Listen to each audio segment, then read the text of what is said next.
অবৈধ বিস্ফোরক উদ্ধার নলহাটিতে। বীরভূমের নলহাটি থানা পুলিশের অভিযানেই কিন্তু এই সাফল্য, বড় সড় সাফল্য এক প্রকার বলা চলে। অবৈধ বিস্ফোরক উদ্ধার নলহাটিতে 14,400 পিস জিলেটিন স্টিক, ডিটোনেটর অর্থাৎ আরও একাধিক সরঞ্জাম উদ্ধার হয়েছে। 1800 কেজি অ্যামোনিয়া নাইট্রেট উদ্ধার করা হয়েছে।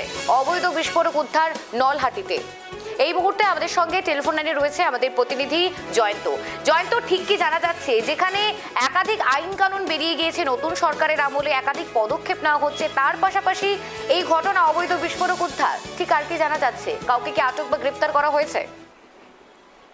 সুপ্রিয়া, তুমি যেমনটা বললে, তোমাকে জানিয়ে রাখি, নলহাটি থানার পুলিশ গতকাল রাতে কিন্তু নলহাটি থানা যে লকনা মারা যে গ্রাম রয়েছে সেখানেই কিন্তু একটি সুরজিৎ হেমব্রম বলে একজনের বাড়ি রয়েছে, সেই তার যে পরিত্যক্ত বাড়ি রয়েছে সেখানেই কিন্তু অভিযান চালায় এবং সেখানেই কিন্তু অভিযান চালিয়ে যেটা এই মুহূর্তে পুলিশের তরফ থেকে যেটা জানা যাচ্ছে, প্রায় 1800 কেজি অ্যামোনিয়াম নাইট্রেট এবং 14,400 পিস কিন্তু জিলেটিন স্টিক এবং প্রচুর পরিমাণে ডিটোনেটর কিন্তু উদ্ধার করেছে নলহাটি থানার পুলিশ। তারা কিন্তু গোপন সূত্রে খবর পায় যে তার বাড়িতেই কিন্তু এগুলি রাখা ছিল, এই পরিত্যক্ত বাড়িতে, এবং সেখানেই তারা যায় এবং অভিযান চালিয়েছে এবং তারা সেই জিনিসগুলিকে উদ্ধার করেছে। এবং এই যে যার বাড়িতে এইগুলি পাওয়া গেছে, যে সুরজিৎ হেমব্রম নামে যে ব্যক্তি, তাদেরকে কিন্তু ইতিমধ্যেই আটক করা হয়েছে এবং তাদেরকে জিজ্ঞাসাবাদ চলা হয়েছে যে এই এত পরিমাণ নাইট্রেট এবং এত পরিমাণ বিস্ফোরক কি জিলেটিন স্টিক, এই যে বিস্ফোরক কি জন্য মজুত করে রাখা হয়েছিল, কার কি উদ্দেশ্য ছিল,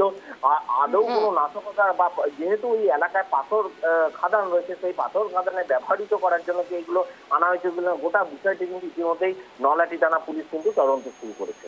যন্ত্রটি কতদিন থেকে তুমি বলছিলে বাড়িতে রাখা ছিল, কতদিন থেকে বাড়িতে রাখা ছিল, আর কারাই বা খবর দিল পুলিশে, কিছু কি জানা গিয়েছে? দেখো, এই মুহূর্তে তার বাড়িতে কতদিন ধরে রাখা ছিল তা কিন্তু এখনো স্পষ্টভাবে কিন্তু জানা যাচ্ছে না, কিন্তু বেশ কয়েকদিন ধরেই কিন্তু মজুত করে রাখা ছিল এবং পুলিশ কিন্তু সেটা গোপন সূত্রে খবর পেয়েছিল।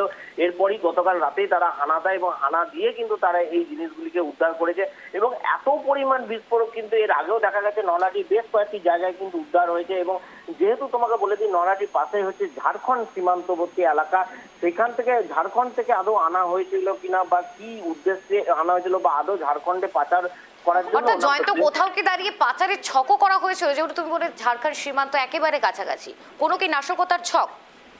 একেবারে পুলিশ কিন্তু এই বিষয়টিকেও কিন্তু গুরুত্ব দিয়ে দেখছে, যেহেতু পাশে ঝাড়খণ্ড রাজ্য রয়েছে এবং লাগোয়া বলা যেতে পারে, সেইখানেও কি কোনো নাশকতার ছক আছে কিনা বা কোনো অন্য কোনো কারণ আছে কিনা।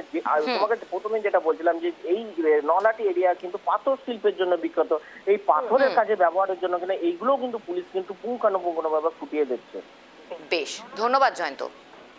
যে খবরের দিকে নজর রাখছি, অবৈধ বিস্ফোরক উদ্ধার নলহাটিতে। জানা গিয়েছে বীরভূমের নলহাটি থানা পুলিশের অভিযান চালিয়ে কিন্তু একাধিক এই বিস্ফোরক উদ্ধার করা হয়েছে। এখন দেখার বিষয় কোনো নাশকতার ছক চলছিল কিনা, আর কতদিন ধরেই বা ওই ব্যক্তির বাড়িতে অবৈধভাবে এই সমস্ত বিস্ফোরকগুলো মজুত করে রাখা ছিল, সমস্ত বিষয় নিয়ে পুলিশ তদন্ত শুরু করেছে।